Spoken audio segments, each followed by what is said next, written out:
D24 TV news కి స్వాగతం. Bulletin లో ముందుగా హెడ్లైన్స్.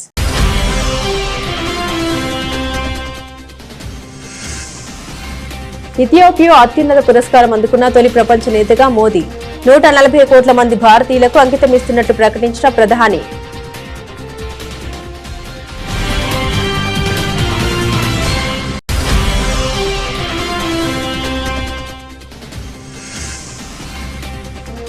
న్యూఢిల్లీలో జరిగిన డిఫెన్స్ ఎస్టేట్స్ డే వేడుకల్లో పాల్గొన్న రాజ్నాథ్ సింగ్. డీఈఓ గర్వించదగిన వారసత్వం కలిగిన సంస్థ అంటూ ప్రశంస.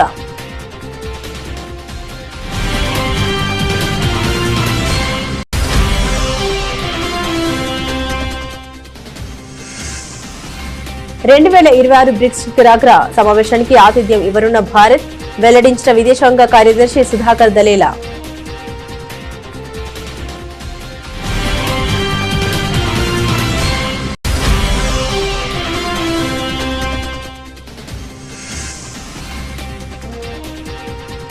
లక్నోలో ఘనంగా జరిగిన పీఏసీ వ్యవస్థాపక దినోత్సవ వేడుకలు. ముఖ్య అతిథిగా హాజరైన ముఖ్యమంత్రి యోగి ఆదిత్యనాథ్.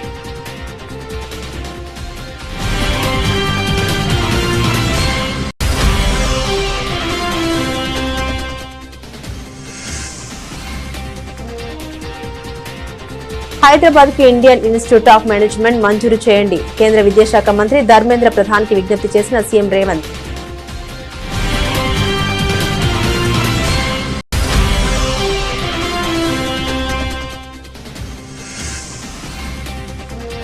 వైద్య ఆరోగ్య శాఖపై సచివాలయంలో చంద్రబాబు సమీక్ష. సంజీవని సహా వివిధ ప్రాజెక్టులపై అధికారులతో చర్చించిన ముఖ్యమంత్రి.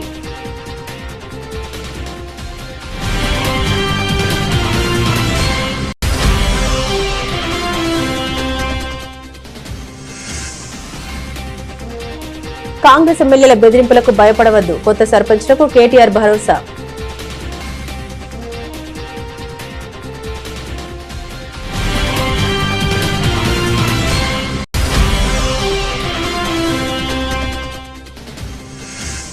విజయవాడ జోజీనగర్ ప్రాంతంలో ఇళ్ల కూల్చివేత బాధితుల్ని పరామర్శించిన వైసీపీ అధినేత జగన్.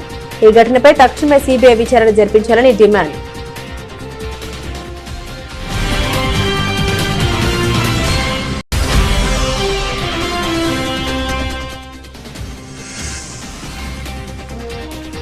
ప్రశాంతంగా తుది విడత పంచాయతీ ఎన్నికలు. 3752 గ్రామాల్లో జరిగిన పోలింగ్.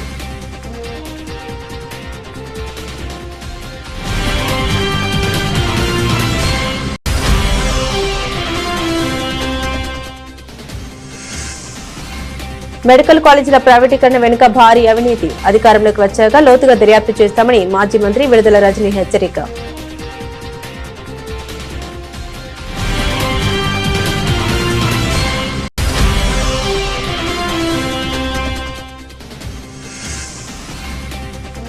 అండర్-19 ఆసియా కప్ లో మలేషియాపై భారత్ ఘన విజయం. 315 పరుగుల తేడాతో గెలిచిన యువ భారత్.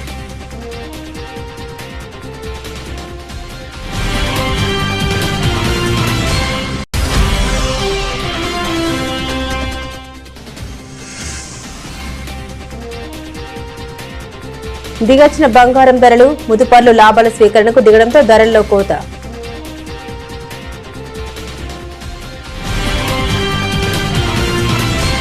భారత ప్రధాని నరేంద్ర మోదీకి మరో అరుదైన అంతర్జాతీయ గౌరవం లభించింది. ఆఫ్రికా దేశమైన ఇథియోపియా అత్యున్నత పౌర పురస్కారం the Great Honour Nishan of ఇథియోపియాను ఆయనకు ప్రదానం చేసింది. అడ్జిస్ అంతర్జాతీయ కన్వెన్షన్ సెంటర్ లో జరిగిన ప్రత్యేక కార్యక్రమంలో ఇథియోపియా ప్రధాని ఆబే అహ్మద్ అలీ చేతుల మీదుగా మోదీ ఈ అవార్డు అందుకున్నారు. భారత్ ఇథియోపియా భాగస్వామ్యాన్ని బలోపేతం చేయడంలో ఆయన చేసిన విశేష కృషికి ప్రపంచ నేతగా ఆయన దార్శనిక నాయకత్వానికి గుర్తింపుగా ఈ పురస్కారాన్ని అందించినట్లు భారత విదేశాంగ ఒక ప్రకటనలో తెలిపింది. ఈ ప్రతిష్టాత్మక పురస్కారాన్ని అందుకున్న తొలి ప్రపంచ దేశాధినేత లేదా ప్రభుత్వ అధినేత ప్రధాని మోదీ కావడం విశేషం. ఈ గౌరవాన్ని తాను 140 కోట్ల మంది భారతీయులకు అంకితం ఇస్తున్నట్లు ప్రధాని మోదీ ప్రకటించారు. ఈ పర్యటన సందర్భంగా భారత్ ఇథియోపియా ద్వైపాక్షిక సంబంధాన్ని వ్యూహాత్మక భాగస్వామ్యం స్థాయికి పెంచుతున్నట్లు ఇరు దేశాలు ప్రకటించాయి. इथियोपिया की इस महान धरती पर आप सबके बीच होना मेरे लिए सौभाग्य की बात है. मैंने आज दोपहर ही इथियोपिया में कदम रखा है और आते ही मुझे यहाँ के लोगों से एक अद्भुत अपनापन और आत्मीयता मिली है। प्रधानमंत्री जी स्वयं मुझे एयरपोर्ट पर लेने आए, फ्रेंडशिप पार्क और साइंस म्यूजियम लेकर गए। आज शाम यहां की लीडरशिप से मेरी महत्वपूर्ण विषयों पर चर्चा हुई है। ये सब अपने आप में एक अविस्मरणीय अनुभव है। फ्रेंड्स, अभी अभी मुझे ग्रेट ऑनर निशान ऑफ इथियोपिया के रूप में इस देश का सर्वोच्च सम्मान प्रदान किया गया है।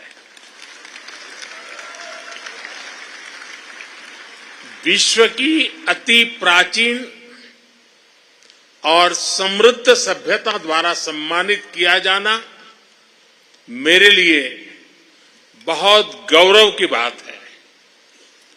मैं सभी भारतवासियों की ओर से इस सम्मान को पूरी विनम्रता और कृतज्ञता से ग्रहण करता हूं।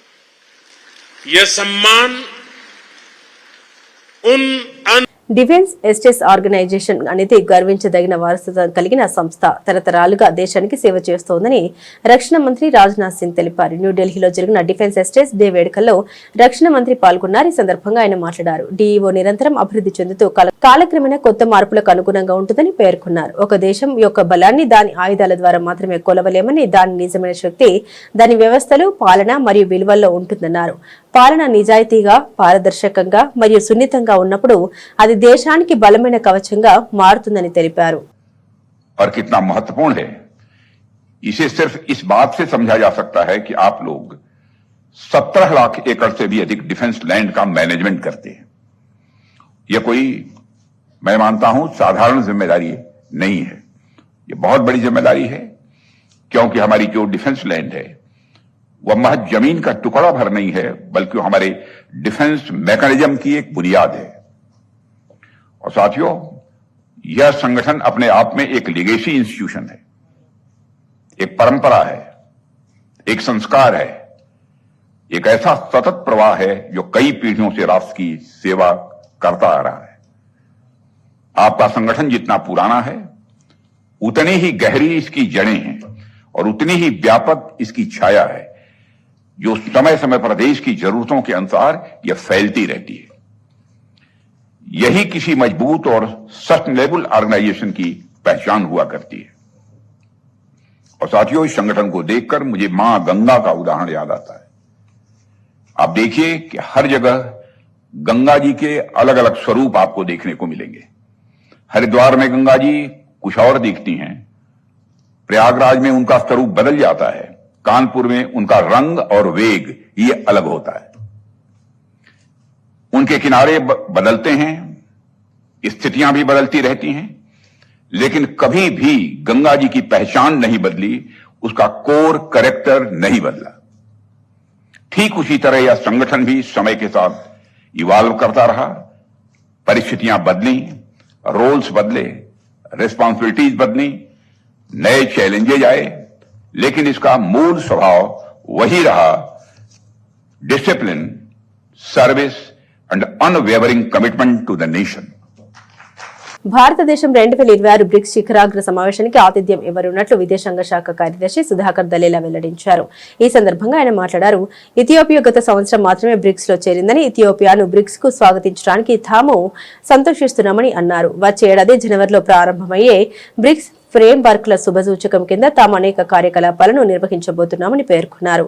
వచ్చే ఏడాది బ్రిక్స్ శిఖరాగ్ర సమావేశంలో పాల్గొనాలని ప్రధానమంత్రి మోదీ ఇప్పటికే ప్రధానమంత్రి అబీకి ఆహ్వానం పంపారని తెలిపారు. As I mentioned, I think there was a question on BRICS.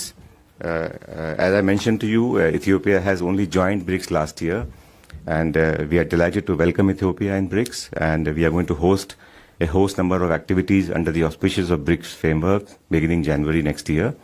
And Prime Minister Modi has already extended an invitation to Prime Minister Abe to participate in the BRICS summit next year. We will, of course, convey the details of these activities as we enter the next year.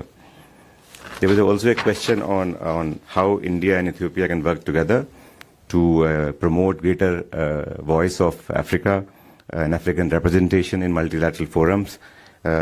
I think all of you know India and Africa, India and Ethiopia share a strong commitment in strengthening Africa's voice on global decision making. We both believe, India and Ethiopia, that international institutions must reflect contemporary global realities rather than outdated structures. India supports Africa's rightful place in the UN Security Council, a stronger role in global financial bodies, and greater space for African perspective on climate adaptation, trade, technology, and development. As Ethiopia is a key member of African Union and now BRICS partner also for us, we would be working very closely and coordinating with them in addressing these questions across multilateral fora. PSC వ్యవస్థాపక దినోత్సవం సందర్భంగా ఉత్తరప్రదేశ్లోని లక్నోలో గల 35వ battalion PSC మైదానంలో వేడుకలు ఘనంగా నిర్వహించారు. ఈ కార్యక్రమానికి ముఖ్యమంత్రి యోగి ఆదిత్యనాథ్ ముఖ్య అతిథిగా హాజరయ్యారు. అనంతరం ముఖ్యమంత్రి యోగి ఆదిత్యనాథ్ మాట్లాడారు. సంఖ్య, సామర్థ్యం, శిక్షణ మరియు సాంకేతికత పరంగా PSCని బలోపేతం చేసే పని కొనసాగుతుందని స్పష్టం చేశారు. పోలీసు నియామకాల్లో కనీసం 20% మహిళా భాగస్వామ్యాన్ని నిర్ధారించడం దీన్ని దృష్టిలో ఉంచుకుని మొదటిసారిగా ఉత్తరప్రదేశ్లో 3 అదనపు మహిళా PSC బెటాలియన్లను ఏర్పాటు చేశారని తెలిపారు. मुझे प्रसन्नता है कि हमारी सरकार ने PSC के 46 कंपनियों को पुनर्जीवित करते हुए आज उनके माध्यम से उत्तर प्रदेश के अंदर बेहतर कानून व्यवस्था बनाए रखने, आंतरिक सुरक्षा के माध्यम से उत्तर प्रदेश की एक बेहतर छवि को देश के सामने प्रस्तुत करने में हमें अत्यंत सफलता प्राप्त हुई है। PSC कोई संख्या, उनकी क्षमता, उनका प्रशिक्षण और तकनीक के स्तर पर उन्हें सशक्त बनाने का कार्य निरंतर जारी है। बल को अत्याधुनिक हथियारों और दंगा नियंत्रण उपकरणों से सुसज्जित किया गया है। SLR, INSAS rifle, multi shell launcher, anti riot gun व टीयर गैस गन तथा अत्याधुनिक सुरक्षा उपकरण भी अब PSC बल को प्रदान किए गए हैं। PSC कार्मिकों की व्यावसायिक दक्षता में गुणात्मक सुधार किए जाने हेतु जो पूर्व में प्रचलित प्रशिक्षण पाठ्यक्रम को भी अपडेट करते हुए ये BC आदि ग्रेड सुनिश्चित करते हुए उन्हें सुनिश्चित रूप से आगे बढ़ाने का कार्य किया जा रहा है। హైదరాబాద్ కు ఇండియన్ ఇన్స్టిట్యూట్ ఆఫ్ మేనేజ్మెంట్ మంజూరు చేయాలని కేంద్ర విద్యాశాఖ మంత్రి ధర్మేంద్ర ప్రధాన్ని తెలంగాణ ముఖ్యమంత్రి రేవంత్ రెడ్డి విజ్ఞప్తి చేశారు. Technology, life sciences, aerospace, defence, logistics, advanced manufacturing రంగాల్లో ముందున్న హైదరాబాద్ లో IIM ఏర్పాటు చేయాల్సిన అవసరం ఎంతైనా ఉందని తెలిపారు. ఢిల్లీ పర్యటనలో ముఖ్యమంత్రి ధర్మేంద్ర ప్రధాన్ తో పార్లమెంట్ లోని ఛాంబర్లో భేటీ అయ్యారు. దేశంలో 19 రాష్ట్రాల్లో ఒక కేంద్ర పాలిత ప్రాంతంలో కలిపి 21 IIMలు ఉన్నాయని, తెలంగాణ రాష్ట్రంలోనూ IIM ఏర్పాటు చేయాలని కోరారు. IIM ఏర్పాటుకు అవసరమైన 200 ఎకరాల భూమిని యూనివర్సిటీ ఆఫ్ హైదరాబాద్ ప్రాంగణంలో గుర్తించిన విషయాన్ని తెలిపారు. IIM తరగతులు వెంటనే ప్రారంభించేందుకు ట్రాన్సిస్ట్ క్యాంపస్ సిద్ధంగా ఉందని కూడా తెలిపారు. అందుకు అవసరమైన అనుమతులు వెంటనే మంజూరు చేయడంతో పాటు అవసరమైన వసతుల కల్పనకు ప్రభుత్వం సిద్ధంగా ఉన్నట్లు తెలిపారు. వైద్య ఆరోగ్య శాఖపై సచివాలయంలో ముఖ్యమంత్రి చంద్రబాబు సమీక్ష నిర్వహించారు. గేట్స్ ఫౌండేషన్ తో కలిసి ప్రభుత్వం అమలు చేస్తున్న సంజీవని సహా వివిధ ప్రాజెక్టులపై చర్చించారు.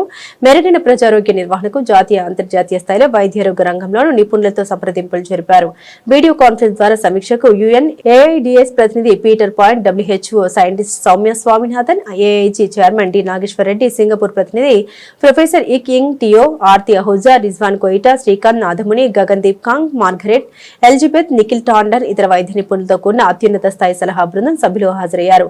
మంత్రి శ్రీ సత్యకుమార్ యాదవ్, వైద్య ఆరోగ్య శాఖ ఉన్నతాధికారులు, గేట్స్ ఫౌండేషన్ కంట్రీ డైరెక్టర్ అర్చన వ్యాస్ తదితరులు కూడా సమావేశంలో పాల్గొన్నారు. రాష్ట్రంలో అధికార కాంగ్రెస్ పార్టీ ఎమ్మెల్యేలు అధికార మదంతో పెత్తందారి ధోరణితో వ్యవహరిస్తున్నారని బీఆర్ఎస్ వర్కింగ్ ప్రెసిడెంట్ కేటీఆర్ తీవ్రస్థాయిలో విమర్శించారు. గ్రామ పంచాయతీలకు వచ్చే నిధులు, ఇంద్రమ్మ ఇళ్ల వంటి సంక్షేమ పథకాలు కాంగ్రెస్ నేతల సొంత ఆస్తి కాదని అవి ప్రజల సొమ్ము అని ఆయన స్పష్టం చేశారు. తెలంగాణ భవన్లో ఖానాపూర్, షాద్నగర్ నియోజకవర్గాలకు చెందిన నూతన సర్పంచులు, ఉప సర్పంచులు, వార్డు సభ్యుల అభినందన సభలో కేటీఆర్ మాట్లాడారు. కొందరు కాంగ్రెస్ ఎమ్మెల్యేలు ప్రజలను, ప్రజాప్రతినిధుల్ని చంపేస్తామంటూ బెదిరిస్తున్న తీరు ఆందోళన కలిగిస్తుంది. ఇంద్రమ్మ ఇల్లు, అభివృద్ధి నిధులు కాంగ్రెస్ నేతల జాగిరి కాదు. లబ్ధిదారులను ఎంపిక చేసే అధికారం రాజ్యాంగం ప్రకారం గ్రామ సభలకు, సర్పంచులకే ఉంటుందని కేటీఆర్ తేల్చి చెప్పారు. ఇప్పుడే ఇక్కడికి వస్తుంటే నేను చూసిన ఒక కాంగ్రెస్ ఎమ్మెల్యే అంటుండు, మీరు నన్ను చంపేస్తే అంటే ఎలక్షన్లో ఓడగొట్టి నన్ను చంపేస్తే నేను మిమ్మల్ని చంపేస్తా గెలిస్తే అంటున్నాడు. ఆ మాటలు మాట్లాడుతున్నారు. అవి చూసుకొనే ఇలా కాంగ్రెస్ కార్యకర్తలు కూడా చెలరేగిపోయి పిచ్చి పిచ్చి ప్రవర్తనలన్నీ చేస్తూ ఉన్నారు. నేను దయచేసి ఇక్కడ గెలిచి వచ్చిన మా సర్పంచులు ఎవరైతే మొత్తం 56 మంది, వారితో పాటు ఇవాళ చేరుతున్న 4 ఇండిపెండెంట్ సర్పంచులు ఉన్నారో 60 మంది మా ఖానాపూర్ నియోజకవర్గంలో మీకు నేను చేసే విజ్ఞప్తి ఒకటే, సర్పంచులకు నిధులు అనేది ఎమ్మెల్యే ఇయ్యడు. సర్పంచులకు నిధులు అనేది ఎవరో దాన ధర్మాల మీదనో వాళ్ళ ఇష్టాయిష్టాల మీద ఉండదు. మీకు ఒక విషయం అవగాహన ఉండాలి.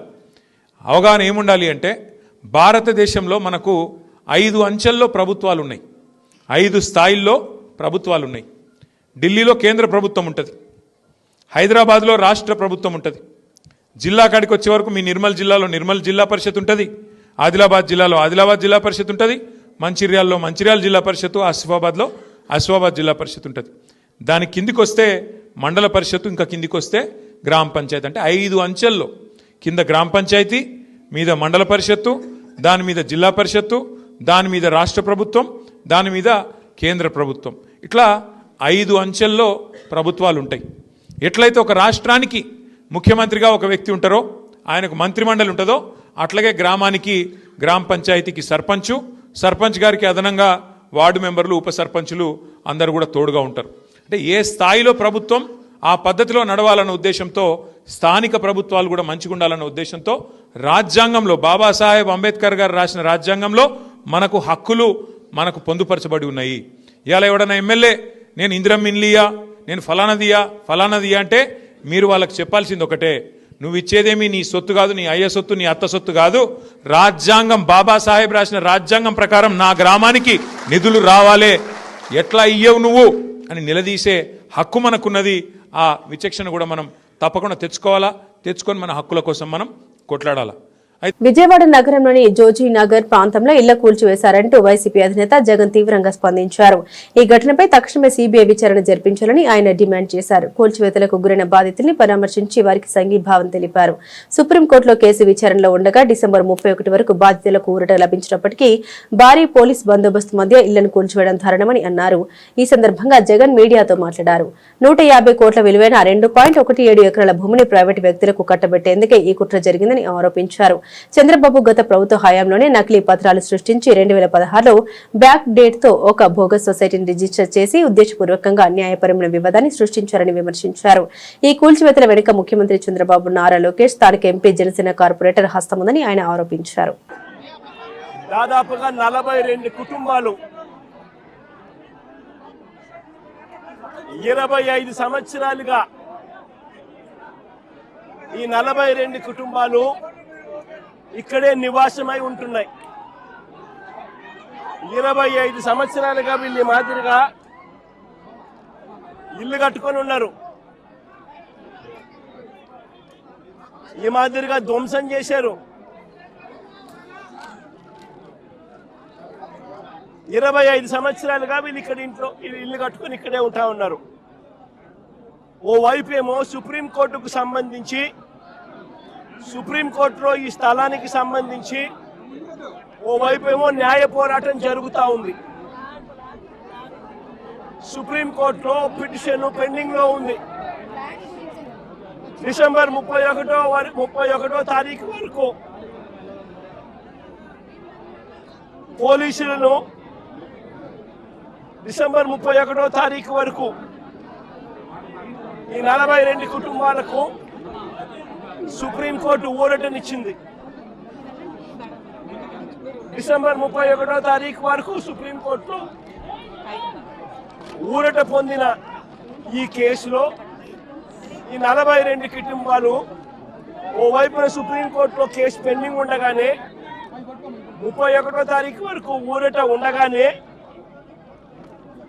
ఇక్కడ పోలీసులను అడ్డు పెట్టుకొని ఏకంగా 200 మంది పోలీసులు ఇక్కడ వచ్చి ప్రైవేట్ పార్టీకి మద్దతు తెలుపుతూ ఈ 42 ఇళ్లకు సంబంధించిన బాధితులను నిర్దాక్షిణ్యంగా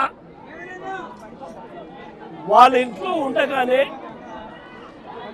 వాళ్ళ ఇళ్ళన్నీ కూడా పగలగొట్టడం జరిగింది. వీళ్ళందరినీ రోడ్డును పడేయడం జరిగింది. వ్యతిరేక అఫిడవిట్లు, వ్యతిరేక పిటిషన్స్ వేసి వీళ్ళకి అన్యాయం చేయడంలో రాష్ట్ర ప్రభుత్వం తన పాత్ర తాను పోషించింది. వీటి అన్నిటి మీద కూడా ఎంక్వైరీ జరగాలి. జరిగి దోషులను, అది చంద్రబాబు నాయుడు కావచ్చు, లోకేష్ కావచ్చు, తెలుగుదేశం పార్టీ విజయవాడ ఎంపీ కావచ్చు, ఇక్కడ తెలుగుదేశం పార్టీ ఇక్కడ జనసేన కార్పొరేటర్ కావచ్చు, వీళ్ళందరి పాత్ర మీద కూడా ఎంక్వైరీ జరగాలి. జరిగి నిజాలన్నీ కూడా బయటకు తీసుకొని రావాలి. వీళ్ళందరూ కూడా ఎవరైతే నష్టపోయినారో 25 ఏళ్ల నుంచి ఇక్కడే ఉంటున్నారు. ఒక్కొక్కరికి లోన్లు ఉన్నాయి, 20 లక్షలు 25 లక్షల రూపాయలు బ్యాంకుల్లో రుణాలున్నాయి. వీళ్ళని తీసుకొని పోయి ఇప్పుడు నడు రోడ్డు మీద పెట్టారు. వీళ్ళు బతికేది ఎలా? వీళ్ళ లోన్లు ఎలా తీరుస్తారు? రాష్ట్ర ప్రభుత్వం కనికరం చూపించని ఈ పరిస్థితి నుంచి వీళ్ళ పరిస్థితి మారాలి. వీళ్ళందరికీ కూడా ఇమ్మీడియట్లీ ఇక్కడే గవర్నమెంట్ రావాలి. వీళ్ళకి సంబంధించిన లోన్లన్నీ కూడా గవర్నమెంట్ తన రెస్పాన్సిబిలిటీ కింద గవర్నమెంటే కట్టేట్టుగా తీసుకోవాలి. నష్టపోయిన వీళ్ళందరికీ కూడా ఇక్కడే స్థలాలు ఇస్తారా, లేకపోతే ఇలాంటి స్థలమే ఇంకో చోట ఇచ్చి ఇంకో ఇల్లు కట్టించి వీళ్ళకి న్యాయం చేస్తారా అన్నది గవర్నమెంట్ డిసైడ్ చేసుకోవాలి. రాష్ట్రంలో తుది విడత పంచాయతీ ఎన్నికల పోలింగ్ ప్రశాంతంగా జరిగింది. ఉదయం 7 గంటలకు ప్రారంభమైన పోలింగ్ మధ్యాహ్నం 1 గంటకు ముగిసింది. భోజన విరామం తర్వాత 2 గంటలకు ఓట్ల లెక్కింపు ప్రారంభిస్తారు. అనంతరం విజేతలను ప్రకటించనున్నారు. చివరిదైన 3వ విడతలో మొత్తం 4159 గ్రామ పంచాయతీలకు రాష్ట్ర ఎన్నికల కమిషన్ నోటిఫికేషన్ ఇచ్చింది. ఇందులో వివిధ కారణాలతో 11 జీపీలకు నామినేషన్లు దాఖలు కాలేదు. హైకోర్టు ఆదేశాలతో 2 గ్రామాల్లో ఎన్నికలు నిలిచిపోయాయి. మరో 394 గ్రామ పంచాయతీలు ఏకగ్రీవమయ్యాయి.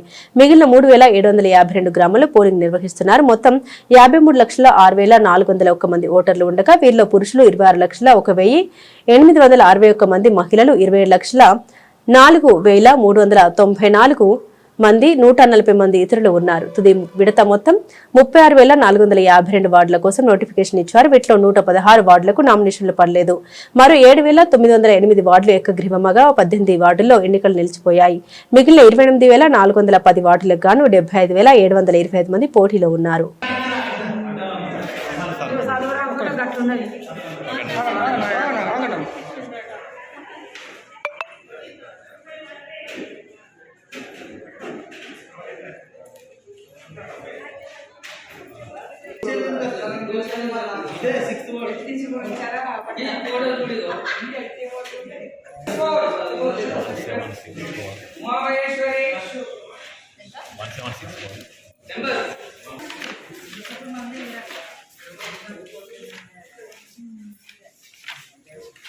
మెడికల్ కాలేజీల ప్రైవేటీకరణ వెనుక భారీ అవినీతి దాగి ఉందని, ప్రైవేటు వ్యక్తుల నుండి అందే కిక్ బ్యాక్ల కోసం సీఎం చంద్రబాబు ప్రజారోగ్యాన్ని కూడా పణంగా పెడుతున్నారని మాజీ మంత్రి విడుదల రజనీ ఆగ్రహం వ్యక్తం చేశారు. తాడేపల్లిలోని పార్టీ కేంద్ర కార్యాలయంలో ఆమె మీడియాతో మాట్లాడారు.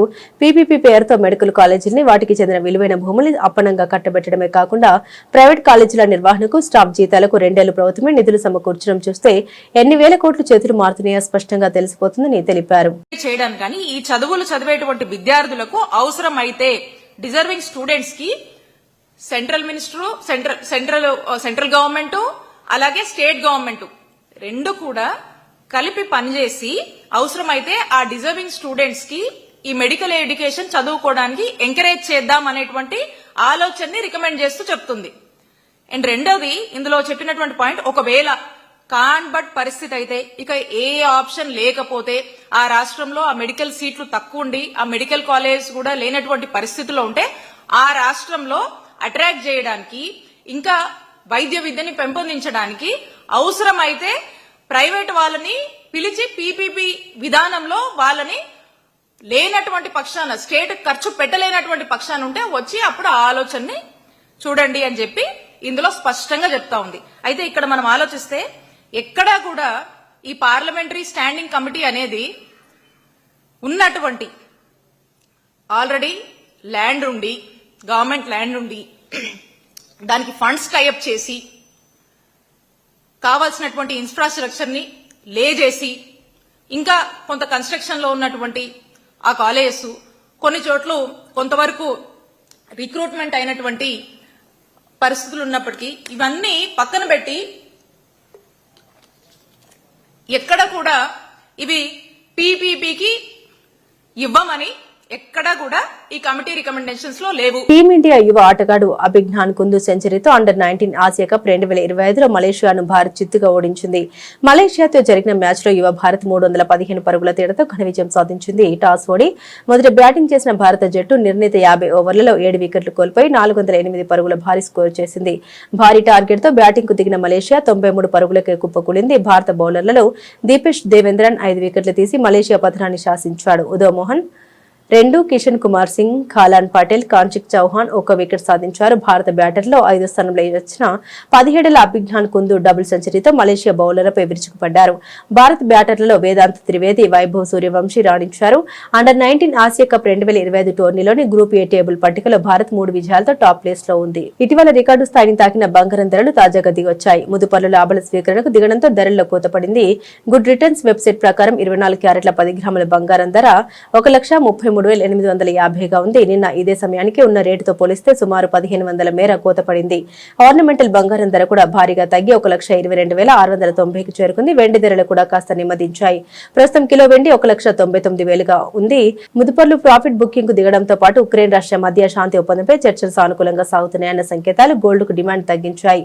అదే బాటలో వెండి ధరలు తగ్గాయి. అయితే ధరల్లో ఈ కోత స్వల్పకాలిక దిద్దుబాటు మాత్రమేనని మార్కెట్ విశ్లేషకులు అంచనా వేస్తున్నారు. డాలర్ బలహీనత కొనసాగుతుండటంతో బంగారం ధరలు మళ్లీ పుంజుకునే ఛాన్స్ ఎక్కువగా ఉందని కామెంట్ చేస్తున్నారు.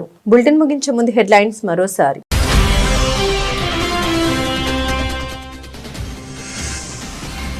ఇథియోపియా అత్యున్నత పురస్కారం అందుకున్న తొలి ప్రపంచ నేతగా మోదీ. 140 కోట్ల మంది భారతీయులకు అంకితమిస్తున్నట్టు ప్రకటించిన ప్రధాని.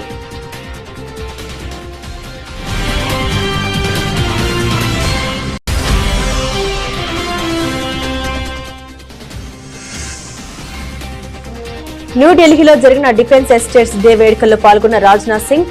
డీఈఓ గర్వించదగిన వారసత్వం కలిగిన సంస్థ అంటూ ప్రశంస.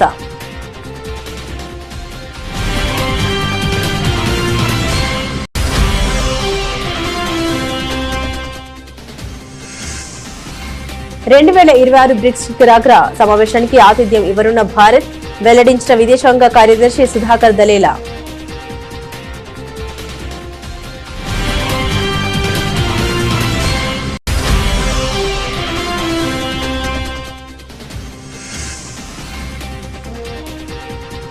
లక్నోలో ఘనంగా జరిగిన పీఏసీ వ్యవస్థాపక దినోత్సవ వేడుకలు. ముఖ్య అతిథిగా హాజరైన ముఖ్యమంత్రి యోగి ఆదిత్యనాథ్.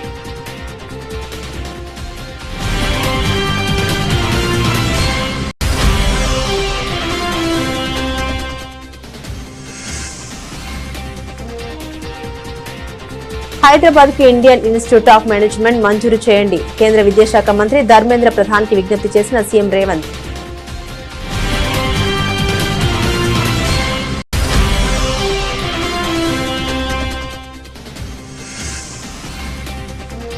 వైద్య ఆరోగ్య శాఖపై సచివాలయంలో చంద్రబాబు సమీక్ష. సంజీవని సహా వివిధ ప్రాజెక్టులపై అధికారులతో చర్చించిన ముఖ్యమంత్రి.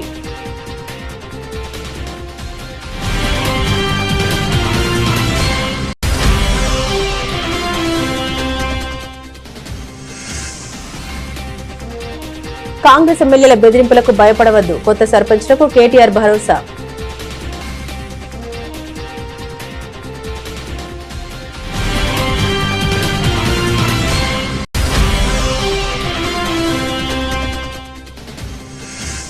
విజయవాడ జోజీనగర్ ప్రాంతంలో ఇళ్ల కూల్చివేత బాధితుల్ని పరామర్శించిన వైసీపీ అధినేత జగన్.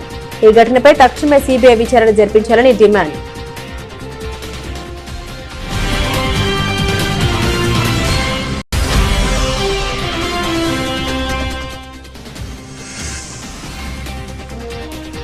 ప్రశాంతంగా తుది విడత పంచాయతీ ఎన్నికలు 3752 గ్రామాల్లో జరిగిన పోలింగ్.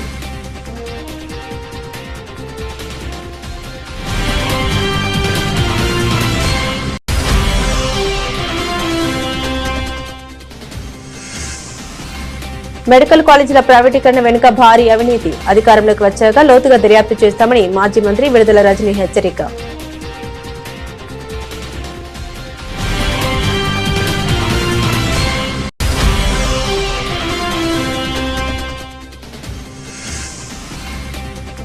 అండర్-19 ఆసియా కప్ లో మలేషియాపై భారత్ ఘన విజయం. 315 పరుగుల తేడాతో గెలిచిన యువ భారత్.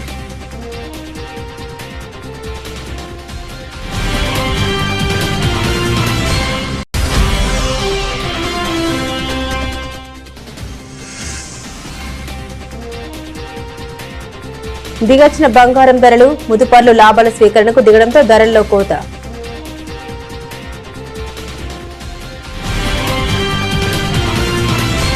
ఇవి బులెటిన్ అప్డేట్స్. మరిన్ని అప్డేట్స్ కోసం చూస్తూనే ఉండండి